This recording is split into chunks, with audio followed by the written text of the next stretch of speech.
We're in.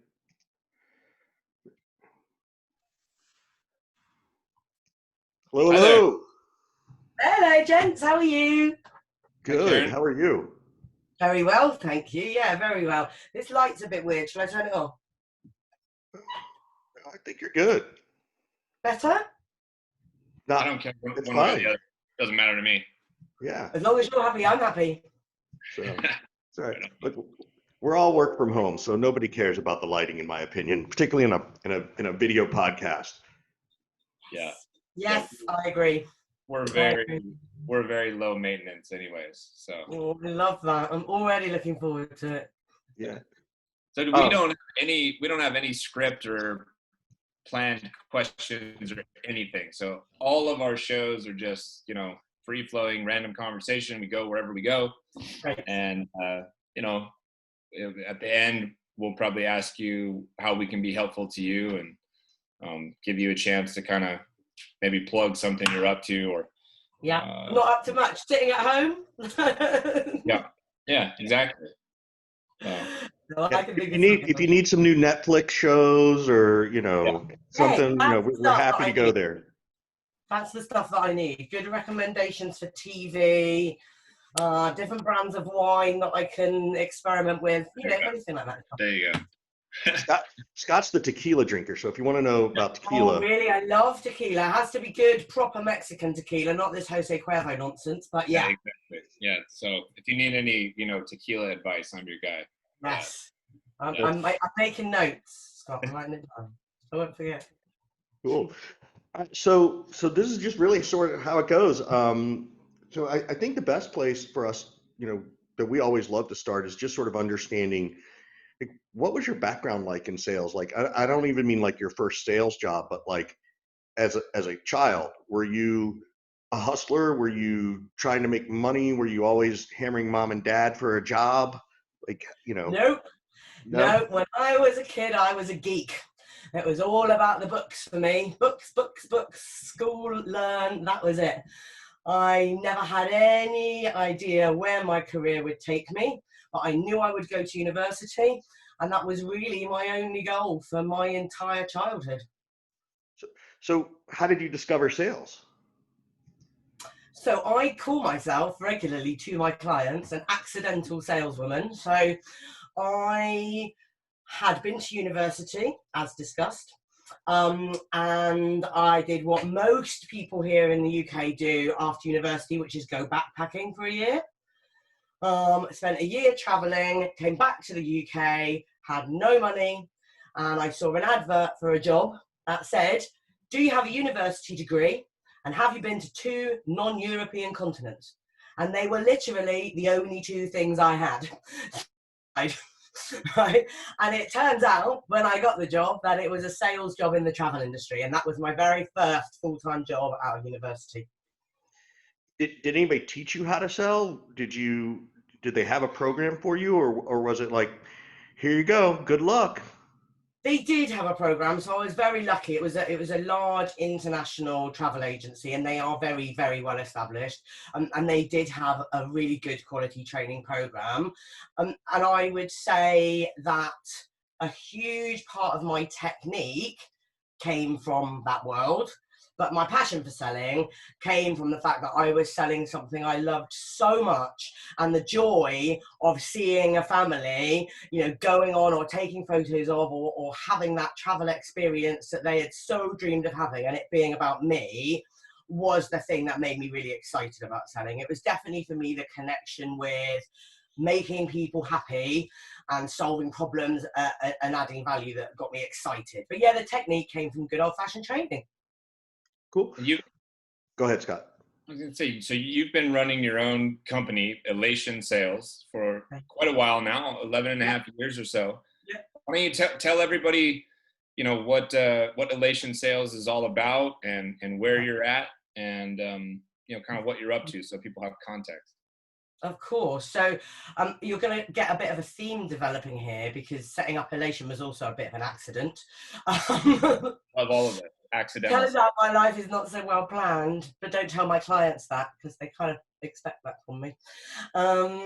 So I have been in senior level sales my whole life. I worked my way up in the travel agency to manager, then I moved company and was business development managers, business development directors, you name it, across big corporate businesses.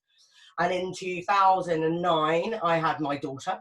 And I went on to maternity leave from a big PLC, a huge recruitment company here in the UK, one of the largest. I went on to maternity leave with the full expectation that I would go back to work after 4 weeks. I was a workaholic. I had a huge salary. Everybody, even my mum, absolutely bought into the idea that I would be back at my desk in 4 weeks. And 3.5 weeks into being a mummy, I looked at my little girl and I said, never going back. So I quit that day, and my husband came home from work and said, hey honey, what did you do today? And I said, I quit my job. And he was like, oh, pardon? And so then I had to find a way to make money. Did you have any plan when you quit? Did you have a plan at all of like, I'm gonna do this? No. Nope. Absolutely none. I had never worked in a small business or for a small business. I just knew I couldn't go back to that job, and I knew that I would have to if I didn't quit. So I quit. So my daughter was born in March. Over the period of March and April and May, I started to think about what could I do? How could this work? The only thing I knew how to do was sell. So I set up as a freelance sales consultant. I got my first client in July 2009. And then by October 2010, I had 11 full-time employees. Wow. So you grew your business quickly. Hustled, yeah. Yeah. How did you balance that? How did you balance that? Because you even said, on the one end, you're a workaholic. You love going to work. On the other end, you became, a full-time mom and love that equally, right? And now all of a sudden you're going to go take this workaholic mentality to build. How did you find that balance? Because I think there's so many women and men who struggle, right? I think it's, you carry the baby, you birth the baby. So I think it's definitely different for a woman, I think. Sure. But how do you create that balance as you're building a company and essentially building a new life for this child and caring for it? How did you create that balance? Great question. Two things, I think, really. Number one, it was my only objective. That was my reason for doing this, was that I could be with my child. And so I really maximized on the fact that I could be flexible. I never worked more than 20 hours in the 9-to-5 working day, never. Some weeks I'd work 80 hours, but it would be after 5 when my husband was home. It would be at weekends. It would be in the evening. But my day-to-day 9-to-5 when I was with my little girl was never more than 20 hours until she got to about 3.5, 4. We got our first childminder. So that was important. But I also think that, I absolutely love the skill set that sales provides human beings. I just think it's so powerful. And one of the things that really good salespeople learn is how to control their clients, is how to influence decisions, is how to guide them. So I just set really clear expectations and I worked the way that I wanted to work. And I made my clients buy into the fact that that was a valuable way to do things and it would still work. So I just was very, very strict about what I would and wouldn't deliver and how I would and wouldn't work. I didn't leave my house for the first 2 years. I did everything remotely. So I'm quite good at this stuff now, this time of our lives. So yeah, just determination, like dogged determination. It was going to work. One of the things I think people struggle with when they first go into business for themselves is understanding that you don't have to say yes to every single client opportunity, right? Yeah. So can you dig into that a little bit more? Like, let's say that I was a prospect for you in the early days, and you certainly could use the money, but I'm like, well, I only want to pay you 25% or half of what you know, what your fee is or whatever. What were your strategies or criteria for saying no to clients then, and how have they evolved to now? How do you say no now? Great. So I think one of the benefits of the fact that I set up a business with no business plan, with no website, with no marketing, nothing, was that the only way that I won my clients was by proactive outbound selling. I picked up the phone and I asked for business. So I got to choose who I rang. Yeah, so every inquiry was controlled by me. So that made a difference. I handpicked my clients. I rang the people I wanted to work with. I still think that's hugely powerful, and I still do that now. Did I bend on price? Yes. Yeah, I was an absolutely unknown entity. Everybody who worked with me was taking a punt in those early days. I knew that, they knew that. When I started up my business, I was working for 18, 20, sometimes £25 an hour. Now I wouldn't turn my computer on for less than £150 an hour, but that's because I've earned it. Yeah, so recognize that need to be flexible, but I'm a firm believer. Identify who your perfect client is and just work with them. Like, find out, be clear who they are, and make them happy. And that's the simple fact, isn't it? Yeah. Where did you, what was the moment that, was there a moment where you were with your daughter and you were like, okay, I'm just going to go do this? Like, and again, I always like to come back to this stuff because I don't know what it's like to be the mom where you're like this level of passion for two things. Yeah. And when did you kind of realize that? Oh, it was in a moment. It was in a moment. I was sitting with her on the sofa one day and I looked down at her and I just knew that I would absolutely not be able to go back to work. And I knew it so deeply that there was no other influencing factors on my decision. I just knew I'd have to quit because I couldn't leave her. It wasn't right for me or her to do that. I normally measure my decisions much more than that. I think that's why it was a shock for everyone when it happened. I mean, that's a big, bold, scary move for most people. Yeah. Yeah. Yeah. And I'd never made a big, bold, scary move like that before. I'd had a very steady career in sales with very steady success, with very steady earnings. I was at this point, I was 32 and I was a very high earner for a woman of my age. But it was just transformational. There was just no other option in my mind. It turns out it's the best thing that ever happened to me because my company is the second love of my life. Now, how do you go from like making this big, bold decision to having 11 employees in like less than a year? I've been at this for almost a year full time on my own, and God knows I could use the help and hire employees and all this kind of thing. But like, the part of me is maybe a control freak and doesn't want to let go of certain things. Part of me, like, I don't want the burden of responsibility of anybody on my payroll. Yeah. Right. So I personally like struggle with this big time. And I currently am just landing on, I really like just working for me and not having to worry about anybody else. But you did the opposite of that. It seems like you went really quick in my mind into having like a full blown team. What was the thought there? Bit of naivety, I think. I hadn't considered my business nearly an intelligent enough a way to have had that conversation in my head, Scott. Like I hadn't had that debate with myself.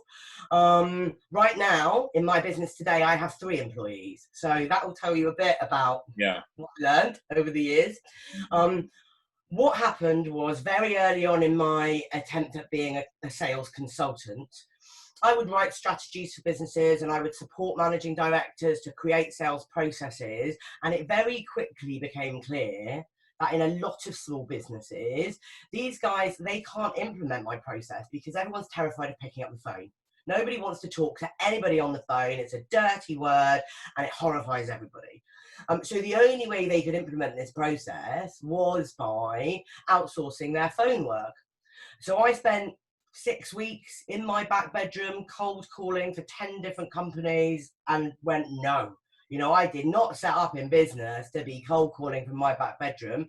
So I took on a business developer and she was so good that demand went up and she was so good that demand went up. And so I had 8 full-time outbound business developers, and then that transformed into a telemarketing agency, which I sold then in 2015. I sold the agency.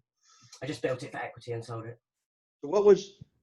So what do your three core employees do now, right? It's like, how do you deviate the responsibility? Because I'm in the same boat as Scott. I've hired some part-time people.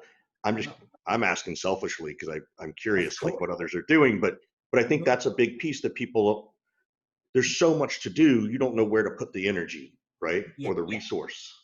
Yeah. So a big part of why I sold the telemarketing agency was because I did not want to manage it. When I sold it at 24 employees, I didn't want to manage a big team of call center staff. That wasn't my passion. My passion is the plans, the processes, and the practices that a business needs to put in place to really drive growth. So I sold that element of the business and I began to focus on our framework around sales process, sales management, sales training, and actually delivering service, development services to businesses. And that obviously is much lighter in staff. I now have a full-time head of client services who manages and delivers my clients' programs. We have a full-time business manager, and everybody else is outsourced or freelance. Everyone. We have a pool of associates. We have a finance manager. We have IT and marketing experts, but they're all freelance or consultants, because that's an easier model for me to manage. I also don't want to manage every day. I want to serve my clients. That's what I love. So yeah, we had to get rid of the people. I don't regret it. And what are a couple of these like fundamental pillars that you help companies put into place, if you can share? So let's say that I'm a small business owner. I would be one of your clients. Yeah. And your like 10 commandments are like, okay, these are the things that you have to do straight away. Like we can't wait. Sure, of course. Well, so I took a long time to answer that question. I'm really glad you didn't ask me 10 years ago, because I definitely would not have had an answer. But I spent a long time, the world of sales training, consultancy is deeply saturated. And actually there's not a lot of people that can answer that question really effectively across any sector. So we went about in 2010, I started building a framework which is called the growth framework. We've since beta tested it. Hundreds of companies have followed the framework. And the growth framework says that in order for a business to have a really effective sales operation, it has to have three pillars in place, and we call these the three pillars of successful selling. And what they say is you have to have great sales process. You have to have a really slick customer journey that is well controlled and well managed in your business.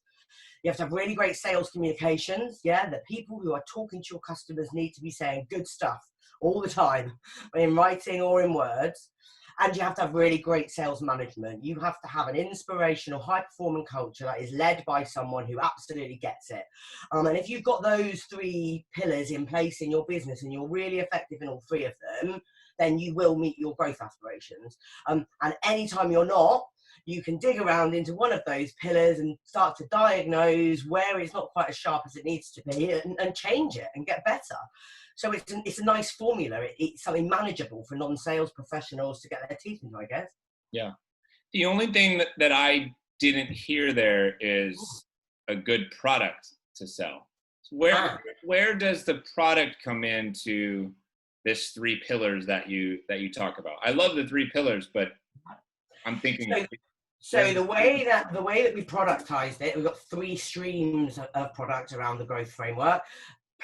The stream number one, the top tier, is a growth framework platinum evaluation. So myself and a member of my team will go into a business, we spend 2 days in that business, and we audit and evaluate their business in all three of those pillars. We interrogate their CRM, we meet their salespeople, we look at their marketing materials. If their product is shit though, do you just say, okay, I have nothing I can do here, like I gotta step back? I wouldn't go in. We do a really very detailed discovery with our clients, first of all.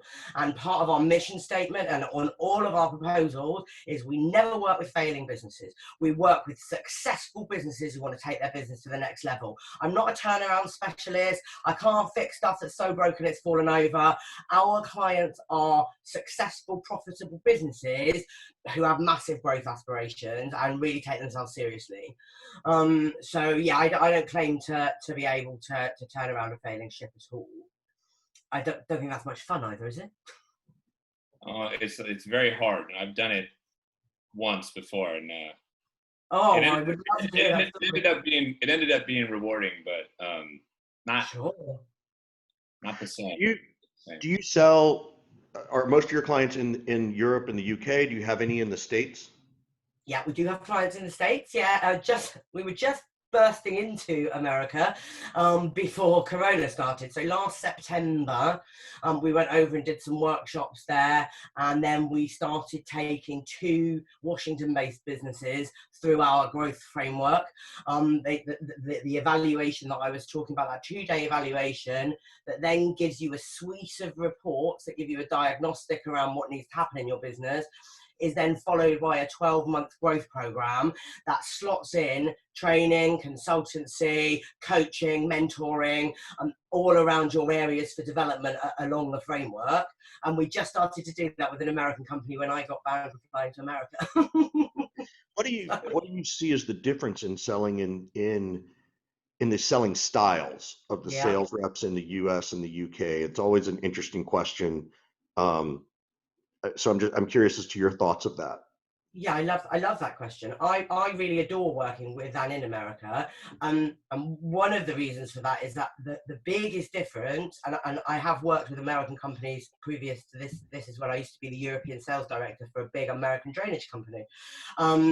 And the biggest difference is the attitudes towards salespeople in America. Over here, it's such a dirty word. Yeah, you do not tell your friends at a dinner party that you're a sales director. Yeah, that's not how that works. Nobody. Still, even today, that's true.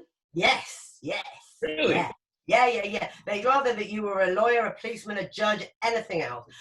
Sales people who have a senior level career in sales over here are almost always considered manipulative or dishonest. Wow. Blanket exception. Yeah. No kids in school ever say, "I want to be a sales guy when I grow up." It just isn't a thing here.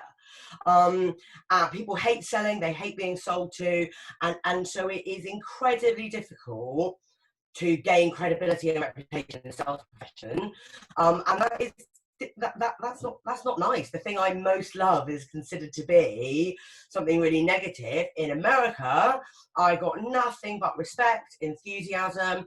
I saw the kudos that these sales guys had. You know, I was working with senior level field sales reps, and they're respected. They have kudos. I loved all that. That's exciting for me, and that changes outcomes, doesn't it? That perception. It's interesting because I mean, I think people will say that they're in sales in the United States, but I still think it's seen as a dirty word, Do to your you? point. Oh yeah, at least, and they don't understand, it's fascinating. I have conversations and I have friends who are lawyers and people who are like chemists at Genentech, big bio Yeah, company. And, yeah. we always talk about work and they don't know how to ask me, what do I do? They don't know how to ask me, like, so how was your day? What did you do today? Right. Um, so it's very, very interesting. Did they, So do Scott's they smiling. I'm think it's a wondering if he dirty sees. word? No, Richard. I think they think it's an uncomfortable word, and that because their only experience is in a transactional environment, right? Their experience as a consumer in most cases is that they're transactional. A TV, a car. I don't think I have very Um, many friends who are not in sales, so I don't run into this problem very much. Yeah, I'm the only one in my entire peer group, the only salesperson. For sure. You said something really interesting, so Karen, which is about the how crowded the field is, if you will, and how hard it is to distinguish yourself. So, what are some of the ways that you have tried to distinguish yourself, and what advice would you have for those who are trying to follow suit? Is this like a geographic distinction? Is it a gender distinction? Is it like a stylistic distinction? How do you think about that, if at all? How do I make myself stand out here in the UK market? Anywhere. Yeah.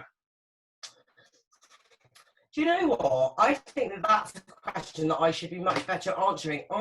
It took me a very, very, very long time, like I'm not sure if I'm even there right now, to really recognize the value that I'm able to add. Like I was always smashing all of my sales figures. I was just doing it by turning up, trying as hard as I could, and I never really analyzed what was happening there. And then my business has evolved so organically. There was never a point where I set myself a plan and then I hit it and I went, yeah, I've strategically delivered on this plan. I just kept on getting clients. And we've done a lot of work over the last couple of years on what is our messaging, what really is the stuff that Elation gives to people. And universally, it comes back now to the content that we deliver. We're one of the few business growth organizations in the UK that has legitimately unique content. There is nothing, our coaching models, our training models, my keynote speeches, nothing is taken from anywhere else. I write it all myself.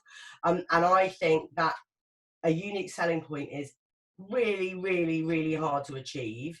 And so how do you lead with that the fact that you have a unique program and a unique philosophy and explanation of certain things?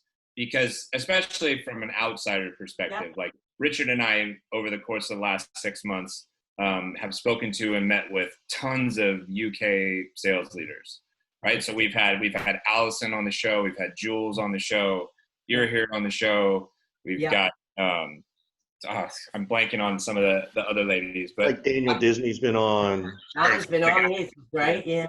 Like, and so from an outsider, it's like, okay, I'm getting exposure to all these UK sales and thought leaders now. Yeah. How do I kind of distinguish whose area of expertise is what? That's kind of what I'm getting at. And so if you've got this like unique content you feel, so how do you market that a little better, a little stronger? Like, you know what I'm saying? Like, yeah, I really do. And I'm not going to pretend, Scott, that isn't our biggest challenge, because in order to really get underneath the skin of what we do, it takes a bit of time. Like, I would normally have invested hours communicating with, educating a client before they sign up with us.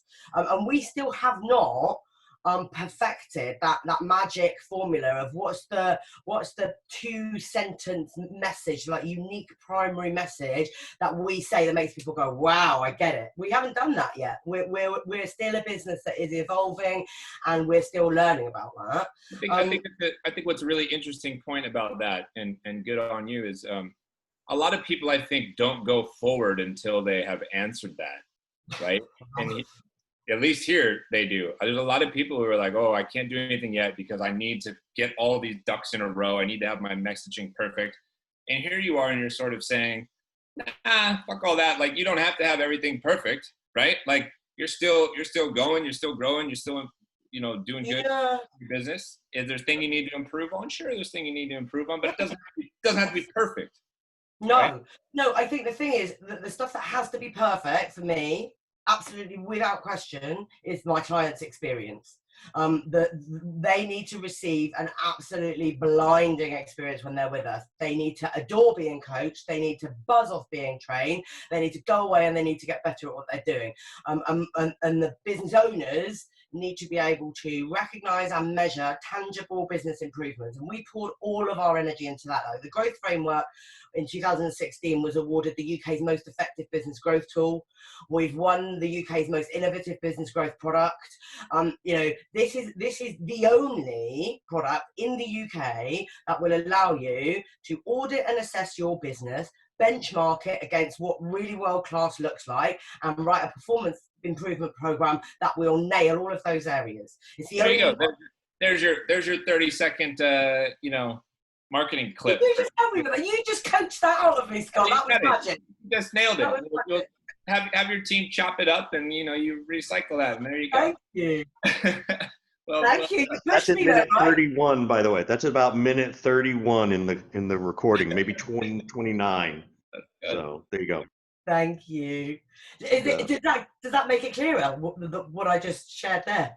It does, and I think that's something that we all in this particular field are challenged with and struggle with, at different levels. I mean, Richard and I do something very different. I think most people who don't know us think we do the exact same thing. And some people think that our business is the same, and they don't know how to separate Surf and Sales and the Surf and Sales podcast from the Harris Consulting Group from Scott Lee's Consulting, and they merge it all together. And this is a branding issue for each of us, I think, and a messaging issue, right? Like Richard does more sales training. I do more, advisory work with companies and less sales training. It's just something that we're. It's funny, even a month ago, I literally texted Scott, half joking and half serious, going, I still don't. He was telling me, how his month went, because we sort of share but compete on our revenue, and he's like, I still said, I don't even know what you do. So, like, we've been friends for 10 years and I don't know what his business model is. So. There's a little bit of that that's intentional, Karen. Just a little bit that's intentional. Sure. I mean, yeah. But I think it's fascinating, because I think the world of sales is a mystery to those outside of it. Like I couldn't, there's not a single one of my friends that knows what I do.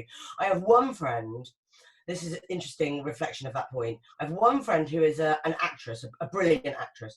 And she therefore is very good at presenting and facilitating. And I was a man down at a big event in London, and I was like, mate, you're going to have to come.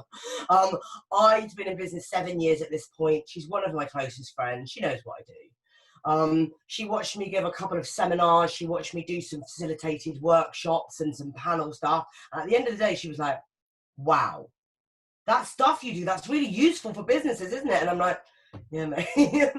yeah, always has been. Thanks, though. She just had no concept.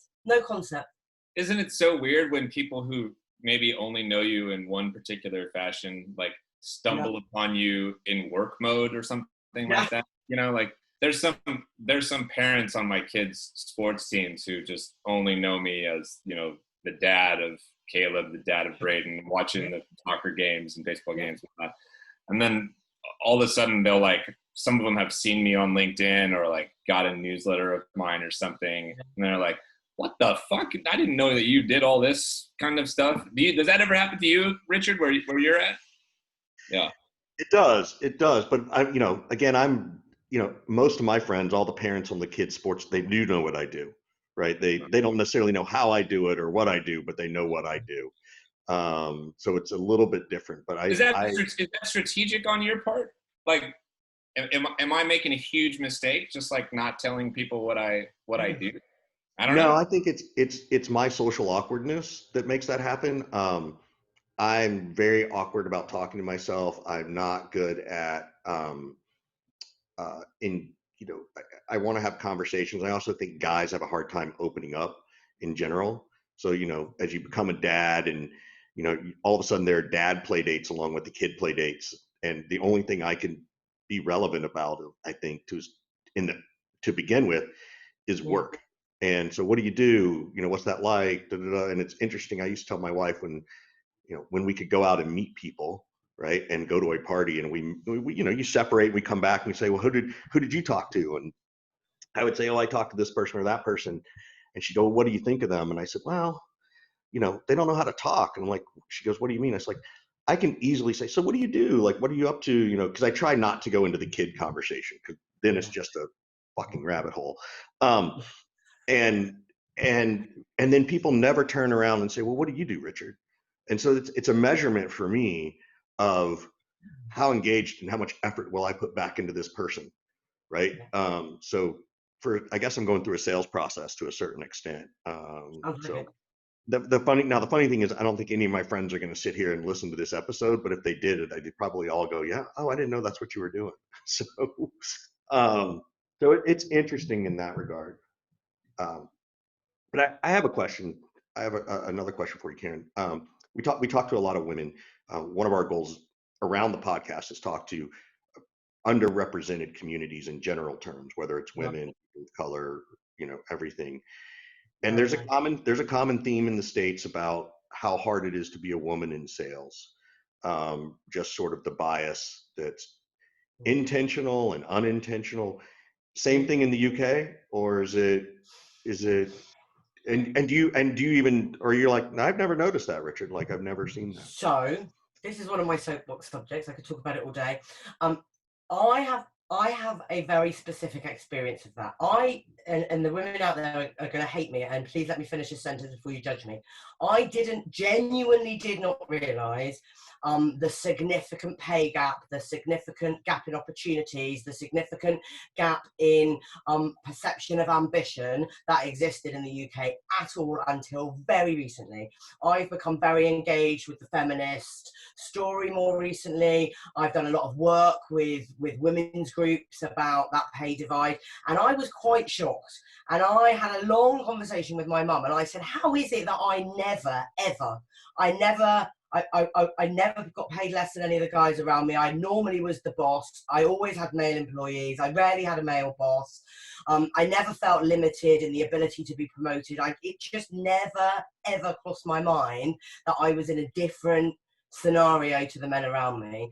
And my mum and I talked about it for a long time, and I honestly think it's because she's a powerhouse. She is a goddamn powerhouse, my mother. And in my life, the only people of influence, the breadwinners, the decision makers, were women, my mum and my grandma. So it never crossed my mind that women couldn't do what men did. And I think because I had that naive attitude, I just smashed into the place of work and went, oh, where's my seat? I didn't think about it. So what happened? What was the moment where you were like, holy shit, this thing exists? I wasn't aware. And then I want to kind of know, well, how are you coaching people? But first I want to know sort of a little bit about the moment. And then Yeah. now what do you say to women? I assume, you're talking to a lot of women these days, it sounds like, obviously. Thank you. But what's the advice as well? Well, so when the moment, there wasn't a moment when I found out. I mean, I listen to a lot of podcasts. I read a lot of materials. There's a huge amount about the feminist agenda out there, and I was hearing women reading about women telling stories about feeling like there were barriers to promotion, feeling like they couldn't be successful, feeling like they didn't have a career after motherhood. I was hearing reels of women who were feeling that. So I had to accept it was real, right? Just because I hadn't felt like that. I knew that I was hearing that this is how women felt. And then it's not hard, is it, to educate yourself around the reality that there are huge pay gaps. What we do right now, most specifically, is work with organisations around their recruitment processes and help them to understand how they can attract more women into their sales teams. That's the biggest What do you give thing. the individual? What do you give to the individual who says, hey, Karen, I look up to you, I follow you, I understand what you do, and I Yeah, love your passion. I feel like I'm not being valued. yeah, What do you give them for advice that's, hopefully practical yeah, to encourage them to go and be their own advocate? yeah. Well, the first thing is I would specifically not coach a woman in a different way to the way I would coach a man. The way we should show up in this world, the way that we demonstrate credibility, the way that we create influence, it's the same. It's the same. Sometimes the challenge is around giving yourself permission to take up the space. Yeah, that's the challenge for women. Is I know I'm skilled, I know what good looks like, but I have to push a little bit harder to get the ability to show it. So we talk an awful lot about how you create powerful influence. We have a program around how you gain the power dynamic in a business and how you demonstrate your influence. We do a lot of modeling in terms of language around how you can get buy-in. We're not teaching a woman a different set of skills, but we're teaching them how to create a bit more space for themselves so that they can use those skills, I think. What are one or two things, if a woman's listening and they're like, okay, yeah, I actually need that. What are one or two things that they might want to hear from you to your point, one, give Yeah, themselves permission, but more importantly, well, here are two examples of something I would coach somebody to yeah. do. So first of all, I wouldn't claim that I can solve all women's problems in this area. I'm not in any way arrogant enough to suggest that. I think that one of the things that we talk about a lot with women is this challenge around imposter syndrome, around them not believing that they're good enough to do that, whatever that might be. And there's two very practical techniques that we teach them. Number one is seek out the tangible proof, right? Sit and look at some evidence in that business that would contradict or support your position. Yeah. So Evidence meaning like numbers, feedback. numbers, yeah. So if I'm saying I can't do the job that that guy is doing, let's compare myself metrically to that guy. Am I hitting the same sales targets? Am I making the same number of calls? And am I hitting the same amount of money? Okay, great. So what else does this guy do? Well, this guy stands up in front of meetings and he tells people great motivational information. What evidence do I have that I can't do that? Where is there evidence that I can't do it? Because when we limit ourselves, we look for evidence that we can't. There's probably not any there. Yeah. So we're really like these barriers that people, and men can get imposter syndrome too, that people put in their way. These barriers are almost always because we don't seek out the evidence. They're emotional. They're not tangible. There's no proof out there we can't do it. We're just telling ourselves we can't because fear is speaking too loudly. So switch off the fear, look for the evidence. That is one fundamental thing. And sometimes I just say, just fuck it and go. Like, why would it hurt to apply for the job? Lead the meeting. And just get in there and do it. And if you fail, then you can feel like an imposter. But don't feel like an imposter before you've failed, because that doesn't make any sense. So sometimes it's coaching and sometimes it's just be brave. Be brave and bold. I write about that a lot. Be brave and be bold. Yeah, I try to encourage people to literally walk through the worst case scenario. That's great. Go Yes. through the whole thing. Like, what if this whole thing blows up, collapses, falls to bits, goes horribly wrong? Like, where will you be? What will you do? What will that feel like? And a lot of times in going through that exercise, you realize, well, you know, I'm still here. It's not that bad. Yeah. Right? So then what is there to worry about then, right?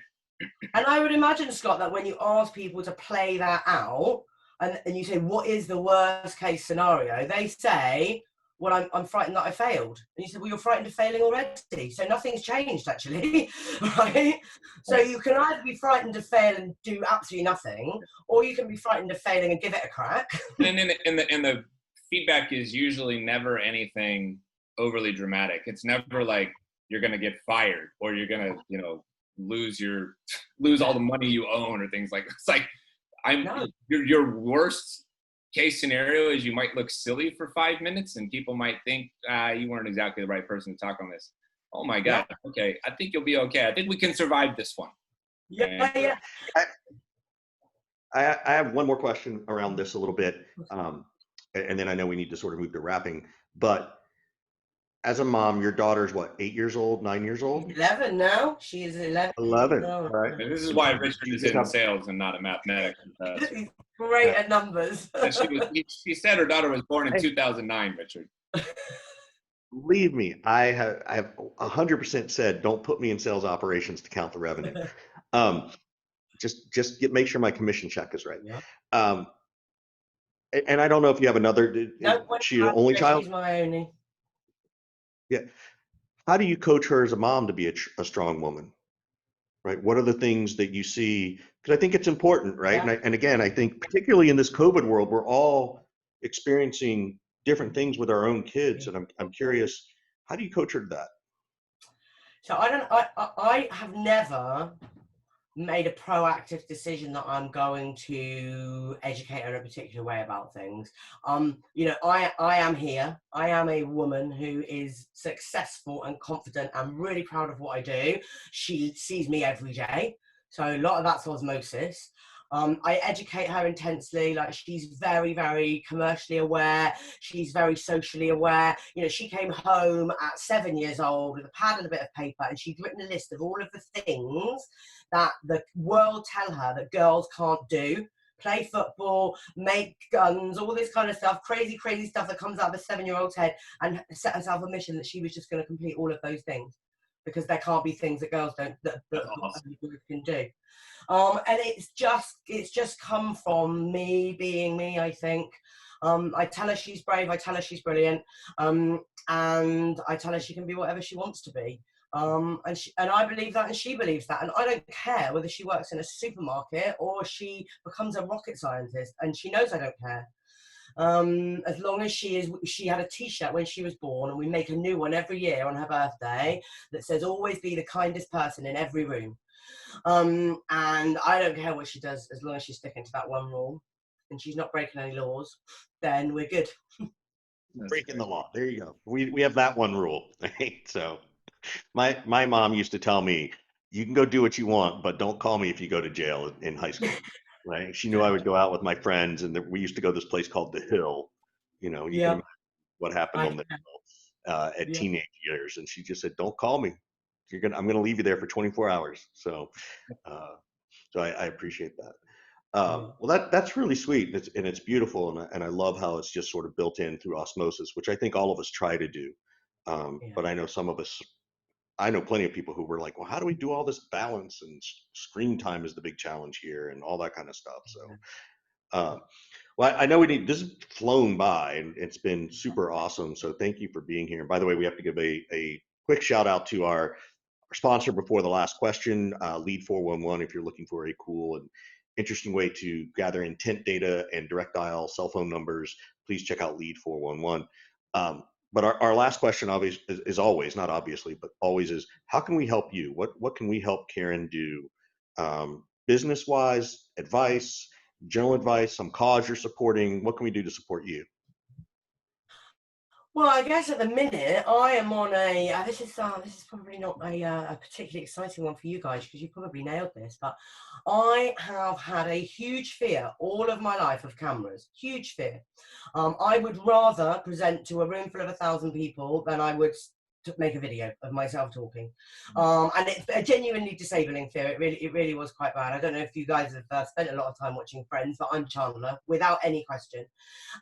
So to present on a camera like this, or to make a video for my client, has been something that took me about 10.5 years to start doing. And in lockdown, I set up a YouTube channel. Yeah, there are only a few videos on there, and I think that they're great. And we are designing it specifically to develop my skill, but to add really great value. And I would like feedback and comments and subscriptions on whether my phobia is being overcome publicly or not. So if you could manage that, I'd be pretty good. I'd be pretty happy. That's great. We'll dig it up, or shoot us. We'll dig it up or shoot us some links to some specific videos that we can check out. Yeah, I would really love that. I'm not good. I have the same fear. I hate being on video. Like, as I redesign things on my website, like my marketing people, I keep telling them, like, I just hate that picture. I don't like how I look. And I've had this problem since I was a kid. So it's a definite self-confidence concern, and to your point, I can get in front of a group of people and just sort of go. But when I see myself on video or hear myself, I'm like, oh. So I feel that one. So Karen, one last question before we say goodbye. How many more years will it be before Bristol can get out of the League One or whatever and get to the Premiership? Well, you're talking to an Arsenal fan, so I don't really care how long it takes them. I don't even care if they never achieve it. But I might not make any friends in the neighbourhood if I'm heard saying that. So I'm pretty glad that my friends might not listen to me either. They don't know what you do, so they're never going to hear you say this, right? So they're never going to listen. They don't listen to me when I'm talking to them over dinner, so why are they to turn me on any other time? But yeah, I'm a Premier League lady all the way. So as long as Arsenal are doing well and staying in that top league, Bristol can do what they like. Well, thanks for spending some time with us this afternoon. I know it's getting dinner time over there. Appreciate you. Yeah, it's great. Time for a glass of wine now to celebrate our great chats. I've really enjoyed it. Yep. Thanks, Karen. Thanks, Karen. Thanks, guys. Bye-bye.